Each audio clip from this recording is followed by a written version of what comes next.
Bueno, en el contexto, ustedes se acuerdan, en el 9 al 12, en realidad es un retroceso del versículo 3, aquí, que ya estudiamos. Ahí el apóstol habla acerca de la voluntad de Dios es vuestra santificación, ¿se acuerdan? Algunos posiblemente no se acuerdan o no estuvieron en aquella ocasión, pero Dios nos quiere separar del pecado, de un estilo de vida constante. Nos quiere separar, Dios quiere que seamos santos, Dios quiere que nos apartemos del estilo de vida inicuo que llevábamos anteriormente. Y empezando en el versículo 3 aquí, ahí está, que habla de la forma práctica que debe hacerse, que debe vivirse. Y por eso, y por lo que es tan claro en el versículo 3 hasta el final incluso del capítulo 5, en toda la epístola hay una serie así diversa de consecuencias de la santificación en nuestra vida. Y eso debe afectarnos drásticamente en la forma que vivimos.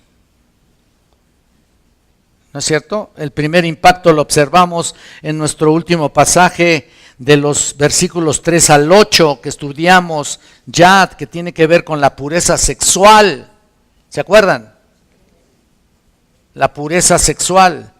La voluntad de Dios es vuestra santificación, que os apartéis de la fornicación, lo que significa que debemos ser sexualmente puros,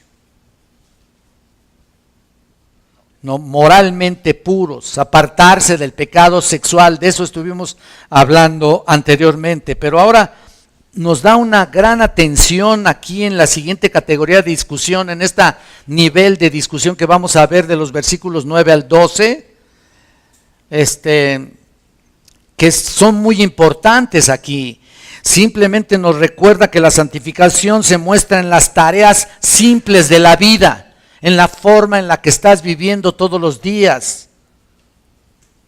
Ahí se manifiesta, ahí está nuestro texto que ya leímos, y noten que es muy sencillo, es la fe que camina con firmeza. Una fe que es inamovible. Estás firme, es inamovible y no admites cosas que te afecten en tu vida. No las admites porque es ya una nueva naturaleza. No las puedes admitir. Y lo que Pablo está diciendo es que todo este asunto de la santificación viene a tocar las bases mismas de nuestro estilo de vida. El cristianismo siempre ha marcado realmente aquí una doctrina que debe afectar en realidad nuestra obligación. Debe afectar nuestra obligación. Es decir, lo que tenemos en la iglesia como nuestra declaración doctrinal. Tenemos una declaración doctrinal. ¿Todavía hay? Sí, ¿verdad? Creo que sí. Hay un cuadernito que damos, si tú lo necesitas, si tú lo quieres. Allá atrás con los diáconos puedes recogerla. Es una declaración doctrinal donde dice todo exactamente lo que creemos y debe impactar nuestro comportamiento, y así es como debe ser. De hecho, el cristianismo que no cambia tu manera de vivir no es real. El punto es si vivimos lo que decimos que creemos, el evangelio sería más atractivo para la gente, podría tener cierta credibilidad, ¿no es cierto? Podría ser algo digno de mirarse. El énfasis debe colocarse cada vez más en nuestra forma de vivir lo que decimos que creemos. Los cristianos deben comunicar la importancia de la fe al mostrar su estilo de vida, nuestro estilo de vida, que es conforme a las Escrituras. Pero, ¿sobre qué bases? Bueno, sobre las bases de lo que crees, o lo que has creído, o lo que manifiestas, o lo que dices creer. Si tú dices que crees esto, entonces debes vivir esto. Ese es el cristianismo, así de simple. Porque francamente es impensable que alguien pudiera suponer que el cristianismo es otra cosa que una forma de vida. No es solo un sistema ahí de creencias teológicas como las que presentamos en esa declaración doctrinal, que luego, si tú quieres, la puedes recibir, ya te dije, sino que caminamos en la tierra con un comportamiento digno de nuestra fe, incluso con las actitudes personales más cotidianas. El cristianismo no es simplemente buscar congregarse y escuchar sermones, ni siquiera en buscar creer en algo, ni siquiera en a ver en qué sirvo, ¿no? O a ver qué hago, ¿no? Es una forma, es un estilo de vida, como les digo. No puede estar engañándome, yo no puedo estar engañándome creyendo que al entrar aquí me santifico, ¿no? O cumplo con mi deber cristiano, entre comillas. O como lo he dicho, no vienes aquí solamente para lavar tu conciencia. Nuestra fe obra de verdad, es una fe que camina, es una fe que crece, es una fe que se fortalece, que es firme, que camina con firmeza. Mira, este es el escenario. Los cristianos, por ejemplo, acá en Tesalónica, se habían dado totalmente al Evangelio, totalmente. Y ellos creyeron y recibieron a Jesucristo y se formó la iglesia, y Pablo estaba ahí en el tiempo suficiente para ponerlo en marcha, y era una iglesia creciente, eran reales, eran hermanos genuinos, la iglesia de Tesalónica, auténticos, y fueron elegidos y fueron dinámicos y eran agresivos en su manera incluso de testificar el Evangelio y de ser celosos contra el pecado. Eran entusiastas, por supuesto, en compartir el Evangelio. No eran pasivos y sin sabor, sin nada. No lo eran así. Estaban vivos. La iglesia estaba viva ahí. Era una buena iglesia. Pero, fíjate nada más, a pesar de ser una muy buena iglesia, desde el 1:10, estaban esperando al Hijo de Dios. Bueno, no a pesar, sino de todas maneras anhelaban, esperaban la venida del Hijo de Dios, desde el 1:10. Y Pablo se los había enseñado y ellos esperaban el regreso de Cristo. Debió haberles dicho que había razones suficientes para esperarlo. De hecho, lo esperaban con tanto entusiasmo que pensaban que en cualquier momento iba a llegar. Que incluso algunos hasta pensaban que se habían ya perdido la oportunidad de irse con Cristo. A ese grado. Y lo que Pablo tiene que escribir es una gran cantidad de material de ese tema ¿para qué? Para traerlos a esa comprensión, para que comprendan realmente cómo era la situación. Vayan por favor, un momentito a la segunda carta de Tesalonicenses, pero vayan al capítulo 2, allá a la vueltecita, 2, versículo 2, para que vean lo que les dice él. Pero con respecto a la venida de nuestro Señor Jesucristo y nuestra reunión con Él, os rogamos, hermanos, que no os dejéis mover fácilmente de vuestro modo de pensar, ni os conturbéis, ni por espíritu, ni por palabra, ni por carta, como si fuera nuestra, en el sentido de que el día del Señor está cerca. En otras palabras, estaban anticipándose tanto al regreso de Jesús a tal grado que estaban temerosos de que pudieran incluso perderse de esa bendición. Y en la emoción y en el entusiasmo y el fervor de la venida de Cristo comenzaron a permitir que las responsabilidades escuchen esto, comenzaron a permitir que las responsabilidades de la vida, las responsabilidades de la vida perdieran realmente importancia. ¿A qué me refiero? Ahorita les voy a decir. Ellos decían, bueno, Jesús viene, así que ¿para qué meternos en obligaciones que tenemos que hacer? ¿Para qué? O sea, se habían centrado tanto en la venida de Cristo que habían perdido el sentido de la responsabilidad, habían descuidado sus deberes normales de la vida, sus responsabilidades cotidianas, normales. Así que ellos decían, bueno, ¿qué debemos hacer? Bueno, las exhortaciones aquí en este pasaje que acabamos de leer son, número 1, amarnos unos a otros. Número 2, llevar una vida tranquila. Número 3, atender tus propios asuntos. Y número 4, trabajar con tus manos. Eso es lo que dice aquí nuestro pasaje. Antes de ver estos puntos, solo déjenme decirles lo que estaba pasando. Antes de entrar al punto número 1, ellos anticipaban tanto la venida de Cristo que ignoraban sus funciones normales de la vida. Y hoy en día creemos que tenemos el problema de lo opuesto. Hoy estoy seguro que tenemos un problema de lo opuesto. Ellos se fueron a los extremos, pero hoy la iglesia no está y no veo realmente el entusiasmo por la venida de Cristo, por su iglesia. Estoy hablando por su iglesia.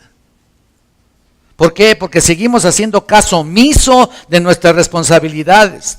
Y la iglesia es a veces tan indiferente que se consume en su actividad normal.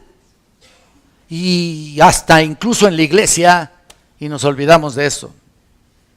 Debe ser al revés.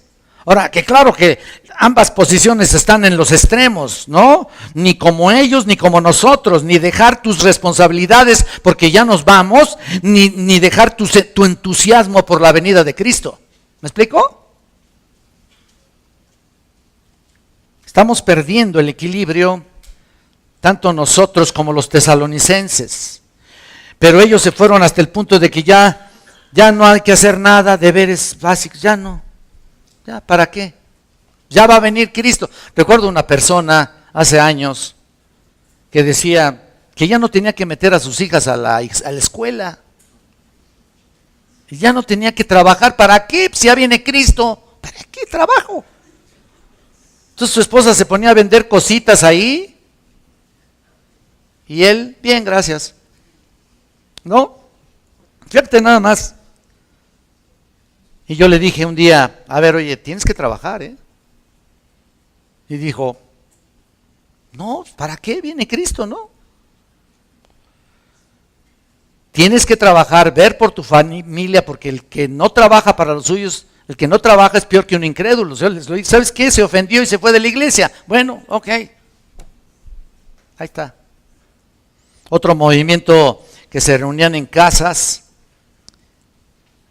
y algunos de ustedes pertenecieron a ese movimiento, gente de dinero. Bueno, no estoy diciendo que tengan dinero los que están aquí, pero a lo mejor, ¿no?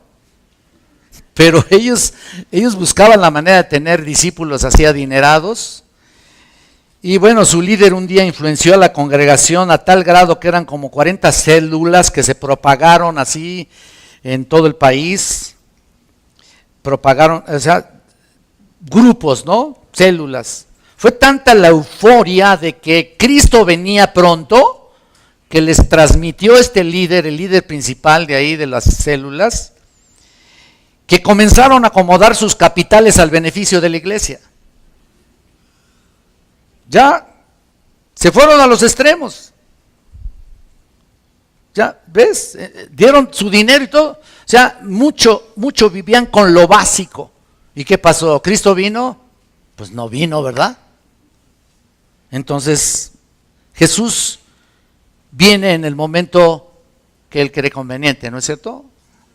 Entonces, como pueden ver, esos son los extremos y al parecer los tesalonicenses se habían distraído tanto que descuidaron sus deberes cristianos. Bueno, vamos a ver qué debemos hacer antes. ¿Qué debemos hacer antes de que Cristo venga? Ese es el contexto, ¿de acuerdo? Número 1, amarnos unos a otros. Amarnos unos a otros. Versículos 9 y 10. Pero acerca del amor fraternal no tenéis necesidad de que os escriba, porque vosotros habéis aprendido de Dios que os améis unos a otros. Y también lo hacéis así con todos los hermanos que están en Macedonia, pero rogamos hermanos que abundéis en ello más y más. Bueno, sería seguro decir que esta exhortación de amor es un contraste con lo que Pablo había escrito acerca de la lujuria, ¿no? En los versículos anteriores, incluso que vimos desde el 25 desde el versículo 5, que aquí dice pasión de concupiscencia. ¿Lo están viendo? Versículo 5, que la prohíbe. Pero en este caso aquí habla del amor, en otras palabras es necesario. Muy parecido a Efesios 5:2, donde dice andemos en amor. Y después en el versículo 3 dice, pero fornicación y toda inmundicia ni aún se nombre entre vosotros. Algunas personas confunden la lujuria con el amor. ¿Se acuerdan? Por eso Pablo dice que el primer principio es la santificación en el versículo 3. 4:3, no la lujuria. En segundo lugar, el amor fraternal. Y si hay algo que debe caracterizar a la iglesia es la pureza, la santificación. Y por supuesto el amor fraternal. Pero mira, la conducta moral y el amor fraternal van de la mano. Cuando vengo a la versión de la Biblia de las Américas me dice algunas cositas un poquito diferentes al respecto. Me encuentro con algunas palabras distintas que la Reina Valera. Por ejemplo, en la Biblia de las Américas comienza diciendo, mas en cuanto, así. ¿Ves? Lo que sustituye, pero acerca, ¿lo estás viendo? Versículo 9. En la Biblia de las Américas dice, mas en cuanto. Y la Biblia de la Reina Valera, pero acerca. Esto es tan solo una frase frecuente de Pablo, y Pablo la usa para indicar un cambio de tema. Él la utilizó en el 4:13, cuando ya empieza a hablar de la venida de Cristo, etcétera, etcétera. Y la usa también en el 5:1 para cambiar de tema. Y lo que utiliza para cambiar el tema del pecado, la lujuria sexual, y ahora quiere hacer algo, quiere mencionar algo respecto al amor de los hermanos, al amor fraternal, es aquí la palabra filios, la palabra amor, filios, que es el amor de afecto. Adelphos, del hermano, adelphos es del hermano en Cristo. Entonces, juntamente con esa palabra se encuentra la palabra Filadelfia, filios adelphos, amor fraternal o amor entre hermanos.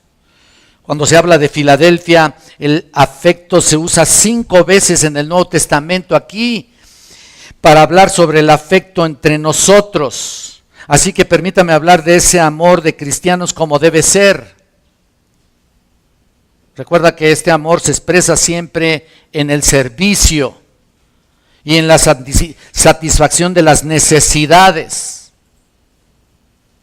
del cuidado de las personas. Y al parecer algunos se habían deslizado, o sea, no se preocupaban por ninguna cosa en la tierra, estaban tan ansiosos del regreso de Cristo que ya pensaban que iban a irse en cualquier momento, así que ya no hicieron nada. Así que déjeme hablar de este amor de entre hermanos. Dice, más en cuanto al amor fraternal, dice la Biblia de las Américas, no tenéis necesidad de que nadie os escriba. Eso es interesante. Dice, no tenéis necesidad. Ahorita vamos a explicar esto. Pero él decía que sería necesario escribir esto en el 5:1.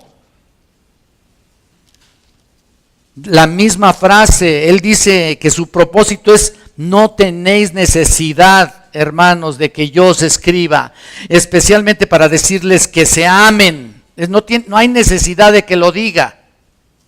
Pues, ¿para qué les escribo eso? Es lo que está tratando de decir. No tenéis necesidad que os escriba. ¿Para qué les escribo eso? Eso es innecesario. ¿Por qué? Mira lo que dice nuestro texto en el versículo 9. Porque vosotros mismos, ¿lo estás viendo? Significa que sin Pablo lo harían, lo tenían que hacer. Es enfático, ustedes mismos, o sea, aparte de Pablo, ellos habían sido enseñados por Dios. ¿Lo estás viendo en el 9? Esa es la palabra griega teodidactos, que Dios mismo nos ha enseñado. Él directamente en nuestro corazón nos enseñó a amarnos unos a otros. Eso es realmente maravilloso. Esos que dicen aquí que no hay amor, que incluso se salieron por eso. No, en esta iglesia no hay amor. Y por eso me voy.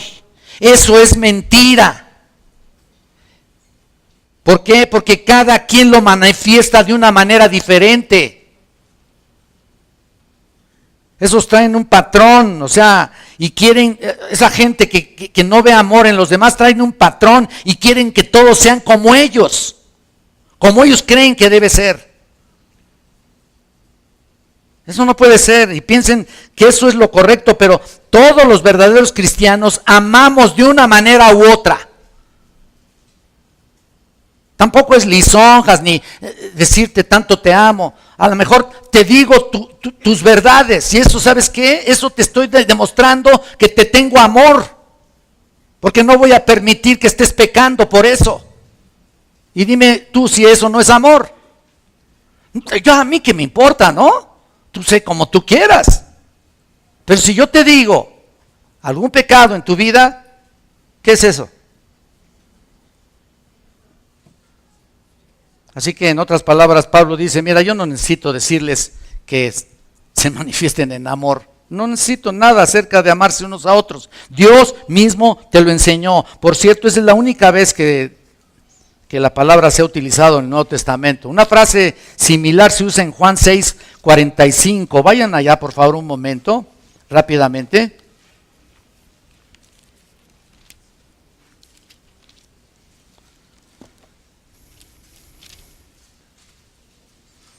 Escrito está en los profetas y serán todos enseñados por Dios. Fíjate lo que dice, serán todos enseñados por Dios. Así que todo aquel que oyó al Padre y aprendió de Él, viene a mí. Pero solo aquí se usa esa palabra. Está diciendo que no es necesaria la instrucción externa. No necesitas la motivación, la exhortación externa para amar, porque tienes una enseñanza interna en ti. Entonces, ¿Dios te la enseñó?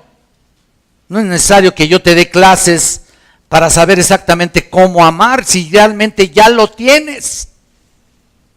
Entonces, quiere decir que si yo soy un cristiano, no necesito que nadie me enseñe a amar a mis hermanos, porque Dios va a hacer eso exactamente. ¿Pero cómo? Te voy a decir cómo. Vayan a Romanos, por favor. Romanos capítulo 5,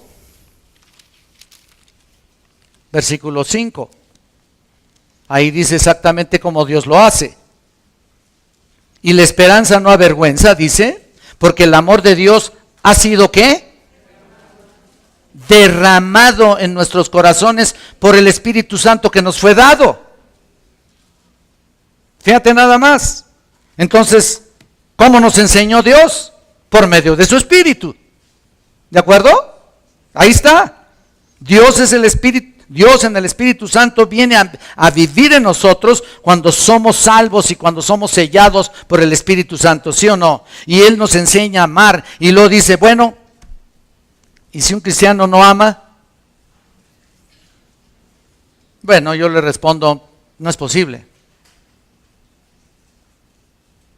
Aparentemente pueden ser, pero a lo mejor no, absolutamente imposible. Es imposible no amar. Los cristianos aman a los cristianos. Y mira lo que dice, vamos a 1 de Juan, que ese sí está más duro. Y no es en la forma que tú esperas, es en la forma que debe ser. 1 de Juan 2:9.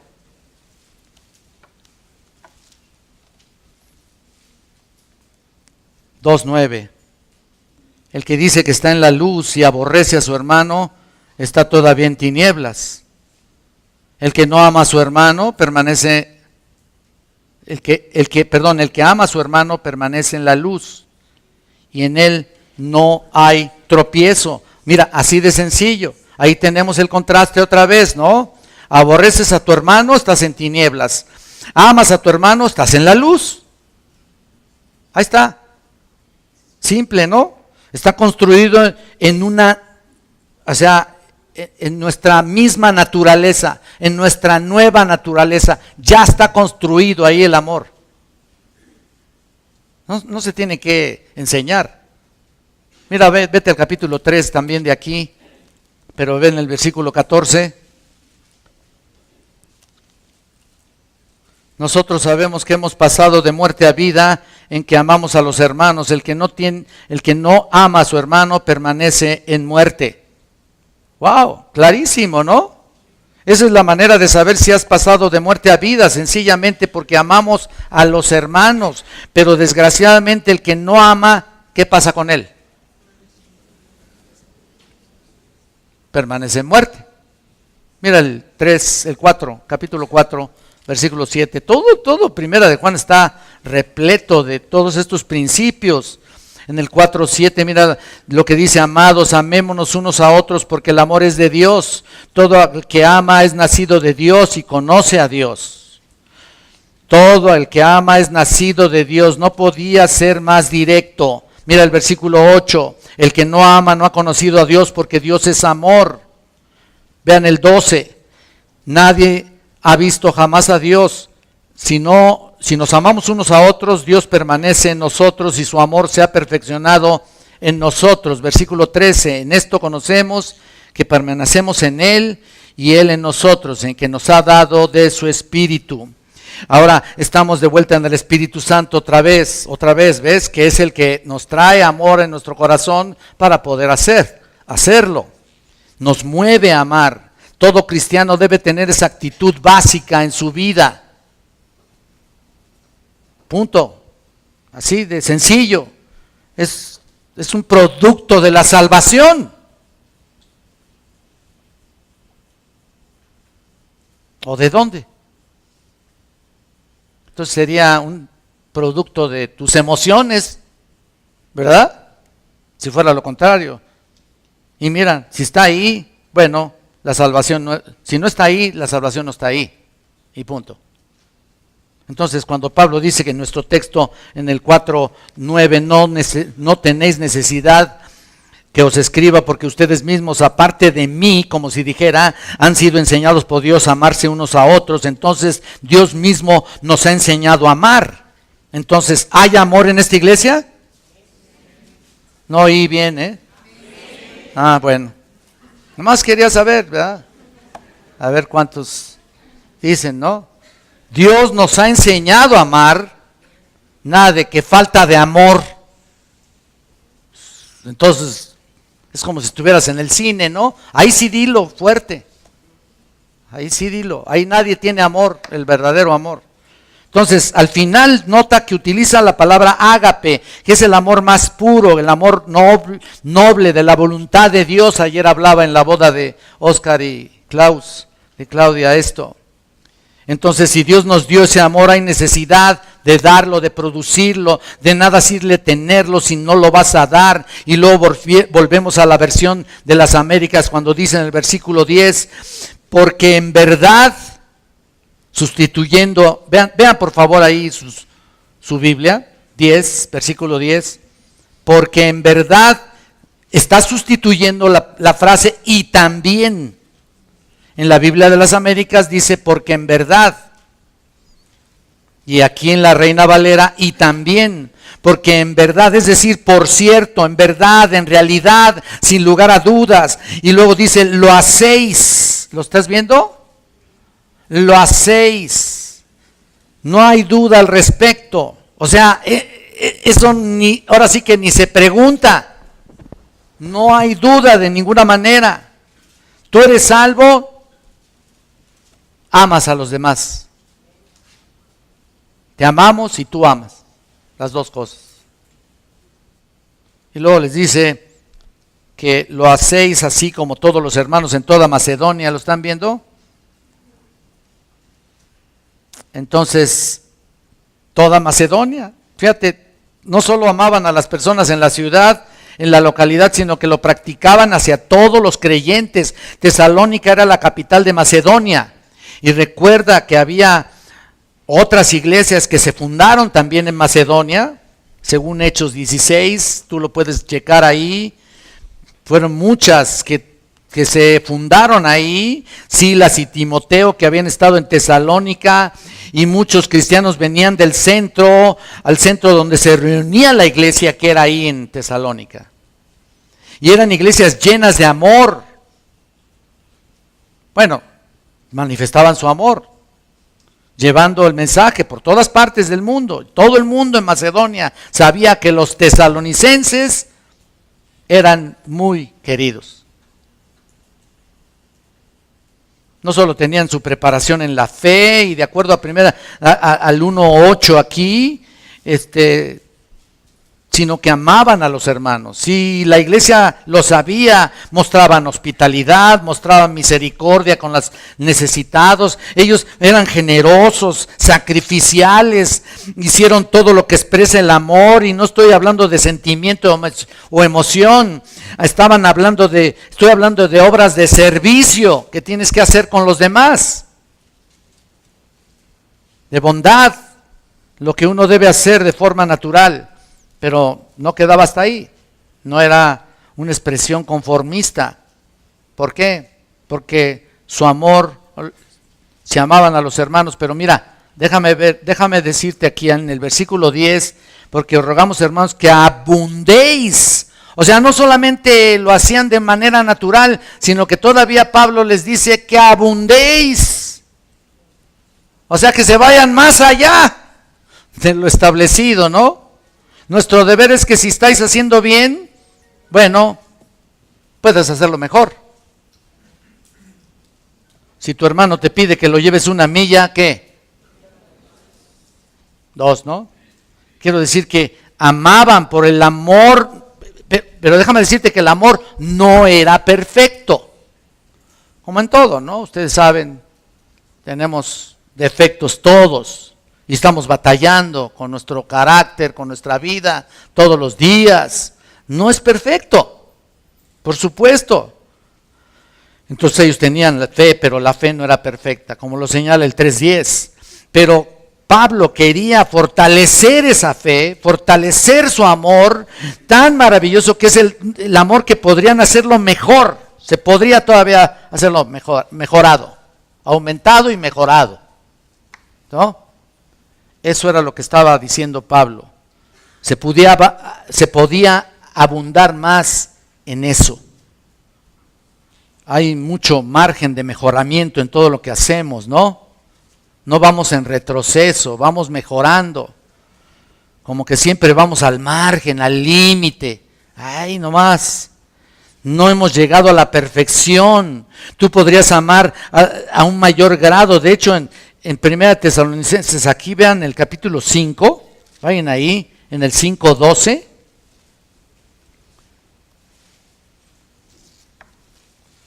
Dice que hay que amar a los líderes por todo lo que hacen.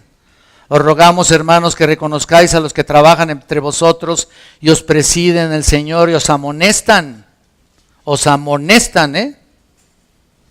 Parece que le queremos quitar esa palabra, ¿no? Y que los tengáis en mucha estima y amor por causa de su obra. Tened paz entre vosotros. Nota eso. Mira el 15. Mirad que ninguno pague a otro mal por mal. Antes seguid siempre lo bueno unos para con otros y para con todos. Estas son solo formas de amor. Aún la amonestación que está ahí. Que se oye feo, se oye brusco, pero esa es una manera, como decía. Por eso dice que podía amar más, que podían hacerlo mayor grado. Y Pedro lo llama incluso amor ectenes, es el amor estirado. No sé si les hablé en alguna ocasión, es un amor que se estira, llegando a sus límites incluso. Esa es la clase de amor que está diciendo aquí. Bueno, es algo que nos está diciendo la palabra de Dios y que tenemos que tomar en cuenta, ¿no? Mira, hay que ver por los hermanos. Si tú estás aquí en esta iglesia, ve por tus hermanos, ve por los enfermos, ve por los necesitados de alguna u otra manera, ¿no? Puedes ir a ver un enfermo, puedes ir a ver a un anciano, ¿no? Puedes visitarlo. ten amor, estíralo, eknes, estíralo al máximo. Y bueno, no ignoremos que antes que venga Jesús y demos cuentas a Él de nuestra honestidad. Eso es lo importante de cómo estamos haciendo las cosas. Honestidad. En segundo lugar, vean, la siguiente exhortación es llevar una vida tranquila. Mira, vea ya, por favor, esta es una declaración importante en el versículo 11. Y que tengáis por vuestra ambición llevar una vida tranquila. Eso es lo que dice, es como decir lo que dice ahí, procuráis tener tranquilidad. En el original se traduce y a que tengáis por vuestra ambición, fíjate nada más, llevar una vida tranquila. Estas dos formas verbales están casi así vinculadas a ir aún más allá por lo que hacemos y lo que hemos dicho, como por lo que dice la palabra ambición en la Biblia de las Américas, lo dice, esa palabra no está aquí en la Reina Valera. Si alguien tiene la Biblia de las Américas sabrá que no estoy mintiendo. La versión de la Reina Valera lo traduce que y procuréis poner. Eso, así lo traduce. Y a veces la Reina Valera también de repente estaba media rarona, ¿no? Pues sí. Pero en la Biblia dice, de las Américas dice, ambición de llevar una vida tranquila. Como que suena medio raro, ¿no? Eso es casi aparentemente hasta como contradictorio, incluso a través de las mismas versiones. Hay dos verbos, ¿no? El primero significa ser celoso, en luchar con entusiasmo, esforzarse con impaciencia. Es contradictorio, ¿no? Hasta cierto punto. Es difícil, pero es realizar un gran esfuerzo para llevar una vida tranquila. ¿Te das cuenta? Es como hacer un esfuerzo importante para relajarte. Eso lo voy a tomar, por supuesto, muy personal para mí. Tengo que hacer un esfuerzo para descansar, relajarme, permanecer silencio, especialmente en las relaciones personales. Tranquilos. Take it easy, man. Bueno, no generar problemas y desgraciadamente a veces yo los genero. Ni conflictos realmente, eso es lo que significa. Esa palabra se usa en el Nuevo Testamento para una serie de cosas. La palabra ambición ahí, para mantener la boca cerrada también. Y no decir nada. O sea, por aquietarse cuando estás hablando. O sea, se utiliza de descanso, pero tiene la idea en todos los usos de una tranquilidad, de estar relajado, apacible. Vaya que lo necesito. La raíz tiene esa idea, tranquilo, pacífico. Es una forma nominal, literalmente significa mantenerte en tu asiento. Los cristianos deben vivir así, relajados, vivir tranquilos, apacibles, antes de que venga Cristo. No hay cosas que nos exalten ni mucho menos. Y ya les digo que yo tengo ese problema. De hecho, estar tranquilos, anticipándose a la venida de Cristo, ¿no? Muy parecido a la instrucción de Pablo a Timoteo para la iglesia de Éfeso. Y Pablo les dijo que vivir quieta, ¿te acuerdas? Vivir quieta y reposadamente, ¿te acuerdas? Quieta y reposadamente en toda piedad y dignidad. Es decir, no crear problemas para el rey, no crear problemas para los gobernadores. Interesante este mandato. Entonces, a pesar de que Jesús viene pronto, primero asegúrate de amar a los hermanos, satisfacer las necesidades de otros. No solamente tienen que hacerlo los pastores, te lo digo de una vez, no tenemos que hacerlo precisamente nosotros. Es el deber de cada uno de nosotros como ovejas de Cristo.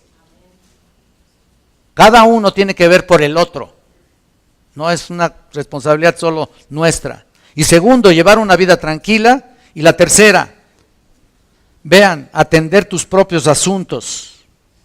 Esa es una muy buena expresión aquí en el versículo 11. Todavía estamos en el versículo 11, cuando dice ocuparos en vuestros negocios. ¿Lo están viendo?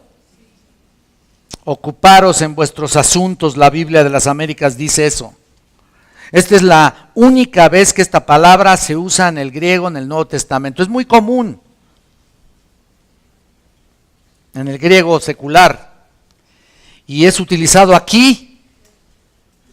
Y aunque no es muy claro lo que Pablo quiere decir aquí, pudo haber sido una exhortación general hacia toda la iglesia, pero él está diciendo, no te metas en asuntos de otra persona.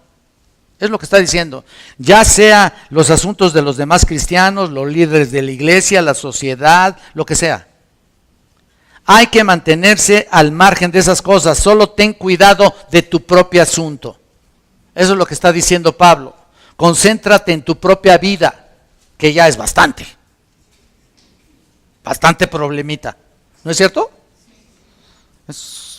¿Cómo tienes que vivirla? Bueno, preocúpate por ello. Mantente alejado de asuntos ajenos. Mantente al margen de otras cuestiones. En otras palabras, no seas entrometido.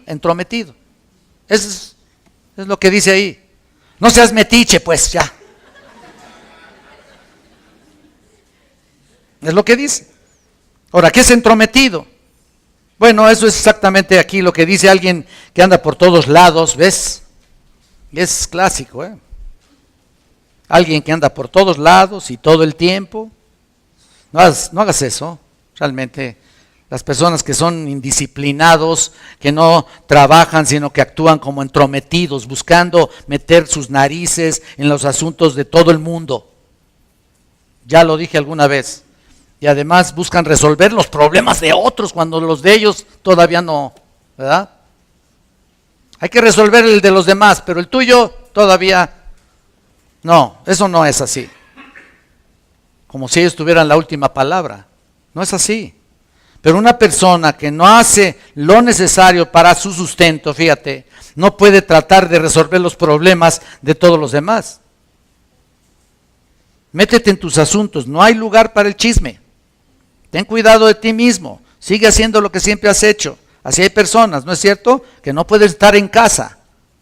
No pueden estar, que andan queriendo resolver, buscar resolver, corregir, meterse en actividades que no les corresponde. Simplemente sigue haciendo lo que es necesario hacer para tu propia vida, resuélvelo, por favor. Mantente al margen. Cuando no te llaman, pues no tienes que, ¿no? A lo suyo. Mantén tu propia vida, que ya es suficiente. Entonces, eso me recuerda en el tiempo de Pablo, que previno a Timoteo de los deberes equivocados de algunas hermanitas que estaban ahí en pugna, ¿no?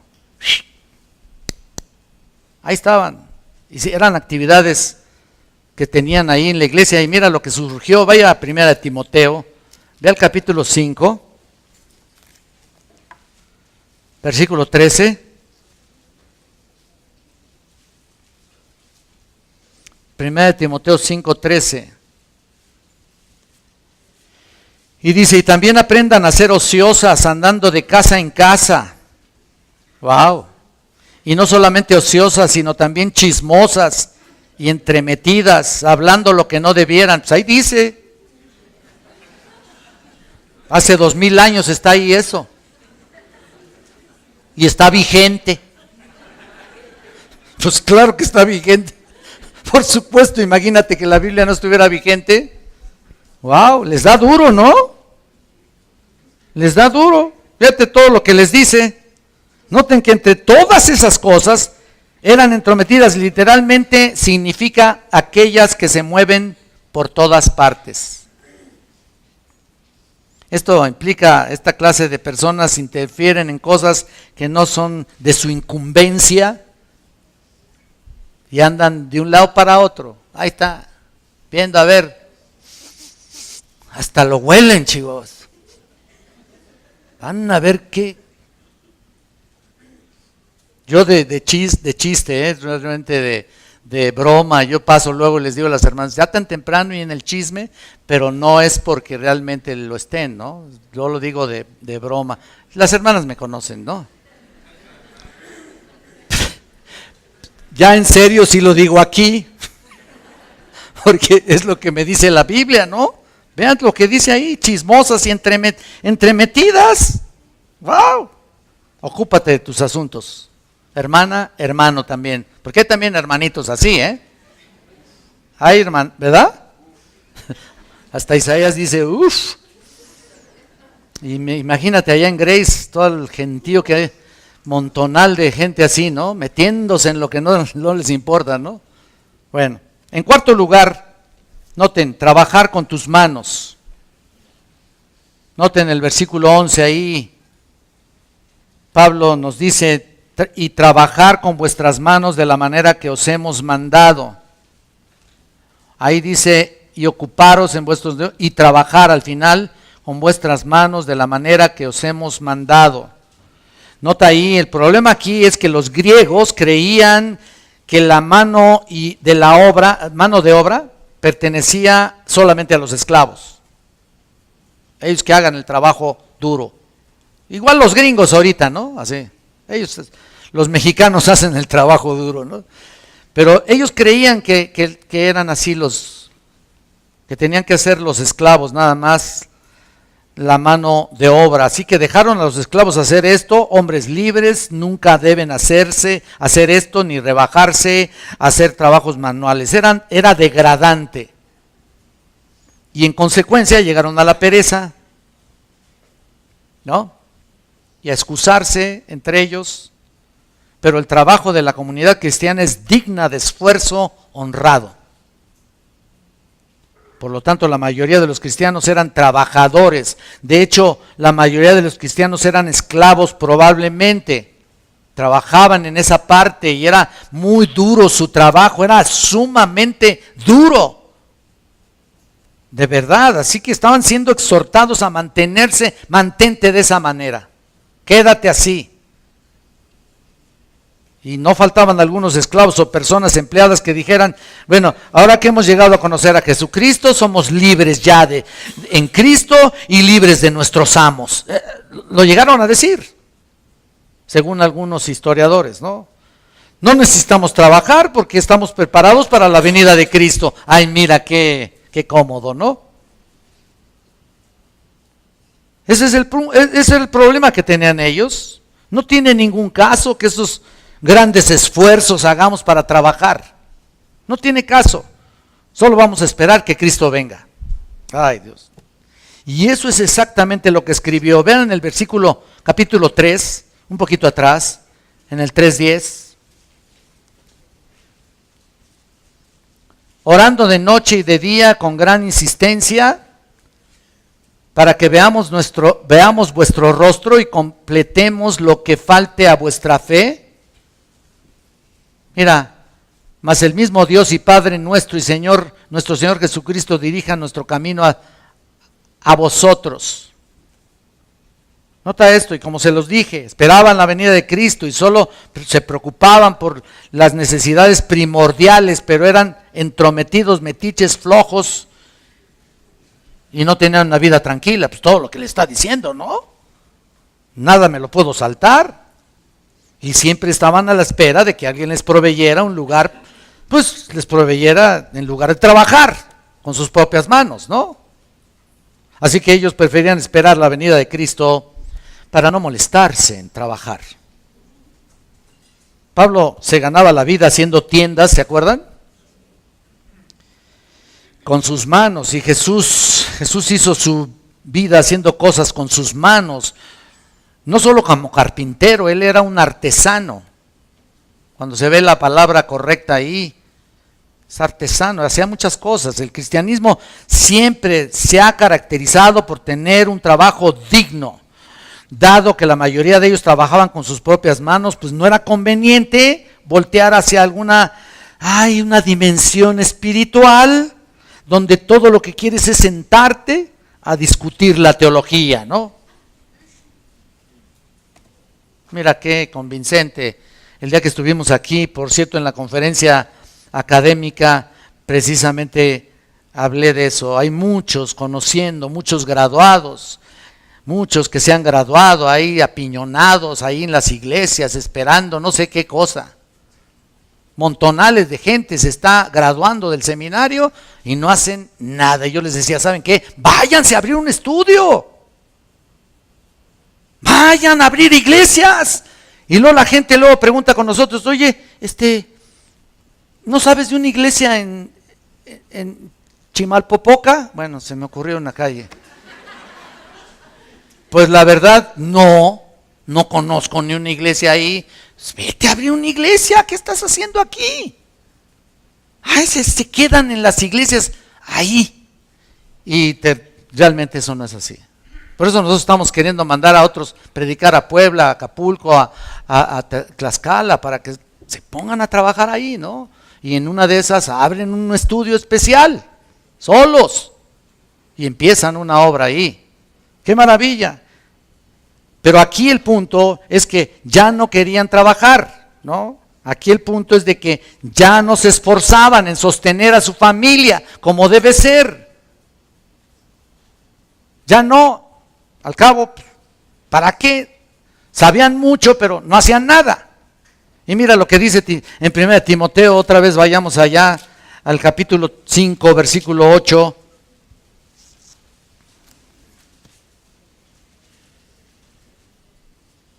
Porque si alguno no provee para los suyos y mayormente para los de su casa, ha negado la fe y es peor que un incrédulo.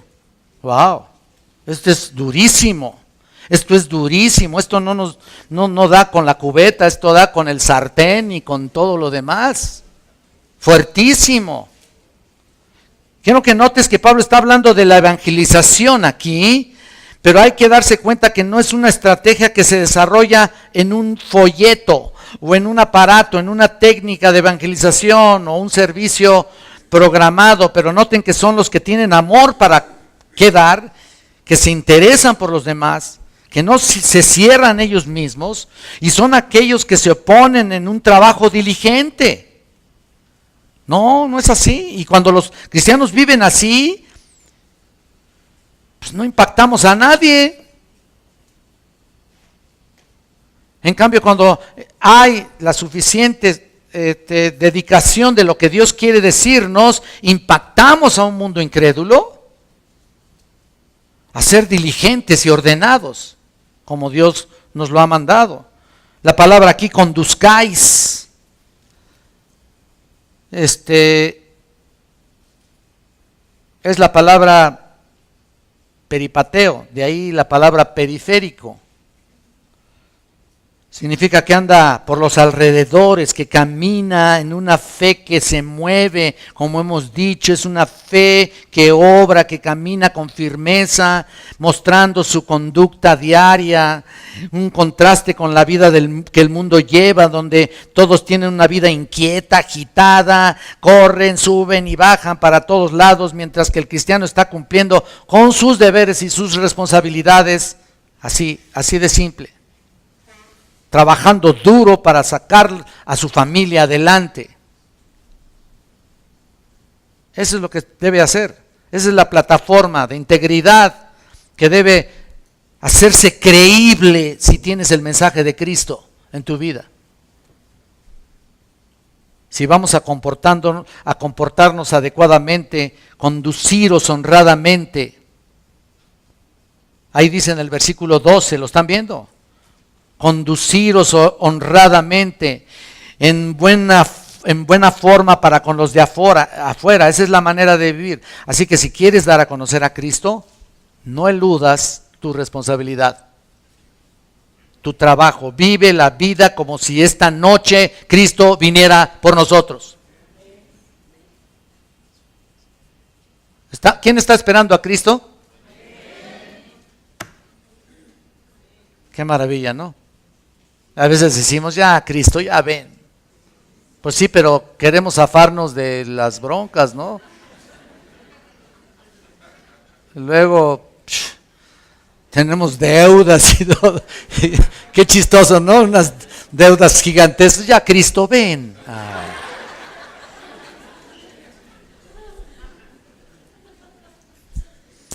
Y dice en el versículo 12, y no tengáis necesidad de nada. Entonces, lo que significa que llevemos a cabo adecuadamente nuestros deberes, que no haya ninguna necesidad.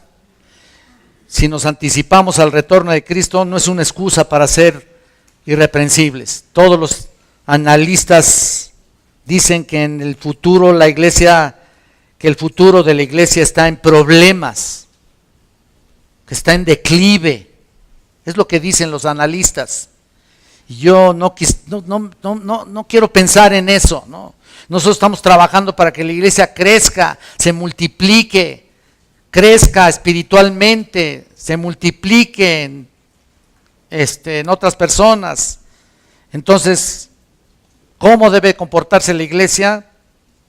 Teniendo una gran organización, teniendo una gran orquesta aquí, pues no. O teniendo música contemporánea, o teniendo un gran edificio. Entonces, ¿cómo la iglesia llega a ser pertinente? Al dar a la gente lo que pida, tampoco.